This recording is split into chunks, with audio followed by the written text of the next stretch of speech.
On Sunday, Alex Jones officially filed for bankruptcy, Chapter 11 bankruptcy, to restructure his many different businesses and shell companies so that he could, at least temporarily, avoid paying out the victims of his hatred and lies.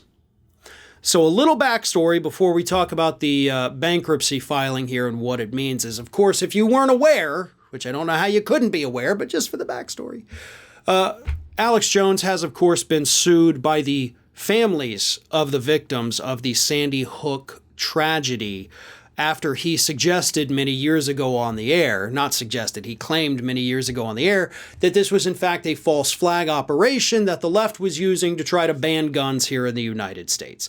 That is obviously not what happened. Everybody except the big lunatics that follow Alex Jones know that's not what happened. But his followers took it upon themselves to issue death threats to the families who had their first graders murdered at Sandy Hook. One family has had to move over 10 times since that tragedy occurred because of the constant harassment. Many of them live in fear.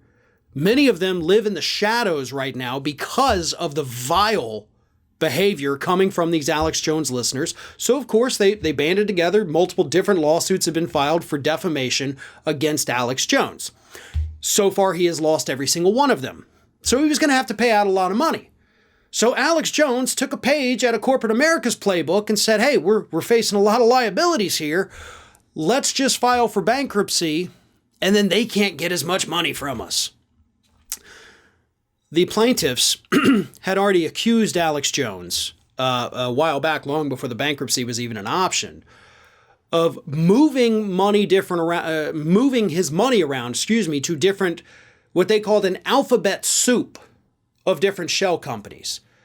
Trying to do whatever they can to make it to where these families can't find the money, to where the lawyers can't see what's real and what's not. Because when you file a lawsuit, you got to be very specific about which entity you are suing. So if he takes one group of money, a pot of money over here from his main business that's being sued, and he moves it over here to a shell company, that money basically becomes untouchable to a degree. The bankruptcy filing, back to the present here, the bankruptcy filing actually allows him a pretty decent defense to not have to pay out for these lawsuits. This is what corporate America does. Johnson & Johnson famously did that not long ago. I mean, literally like a couple months ago, as they're facing, hundreds and hundreds of millions of dollars in liabilities from the talcum powder lawsuits against them. And even though Johnson & Johnson pulled in a couple $2 billion last year, they were still able to file for bankruptcy as a way to fight off those lawsuits against them. Because then they get to say on paper, we have no money. Oops. You can't sue us. You can't get blood from a turnip, as the old expression says. So we can't pay you. Now, of course, the judge will make them set aside money to pay out the victims. It won't be nearly what they deserve. And the same thing will happen with Alex Jones. And what really gets me about this is you had plenty of people on the left on Monday when this news broke. They're celebrating it like, ha ha ha, Alex Jones bankrupt. No, the dude's not bankrupt.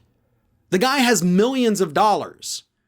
He's not going out of business. In fact, the way this thing was filed actually allows him to restructure his businesses so that he can continue operating throughout the bankruptcy proceedings. He's not going anywhere. The lies and the hatred are not going anywhere.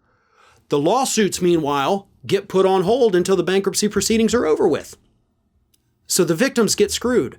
Alex Jones gets to continue to operate. This is not something worth celebrating at all. This is great for Alex Jones, but it's horrible for the people that have become victims due to his hatred. Hey everyone, this is Aspen. And did you know that for the low cost of $0 per day, you can subscribe to the Fair and Balanced YouTube channel. We also encourage you to like, comment, and share, but again, click that subscribe button and help Aspen not be so grumpy.